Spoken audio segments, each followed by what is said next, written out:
नमस्कार, आपण पाहत आहात कल्याण बुलेटिन।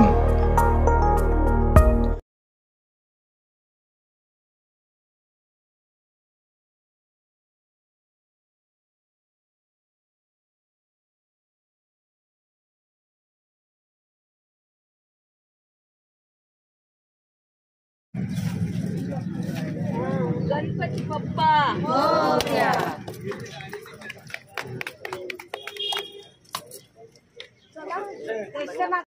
कार्यसम्राट आमदार गणपतशेठ गायकवाड यांच्या आमदार निधीतून बऱ्याच विकास कामांचं भूमिपूजन माननीय सुलभाताई गायकवाड यांच्या हस्ते झालेलं आहे। आज आपल्या या विभागात जी महापालिकेची छत्रपती वीर सावरकर 8 नंबर शाळा आहे, इथेही भूमिपूजन करण्यात आले आणि या शाळेचे बरेचसे असे डागडुजीचे काम, इथे थेरपी सेंटर आहे, या कामाचा आम्ही पाठपुरावा केला। मागील वर्षी साहेबांना पत्रक दिले।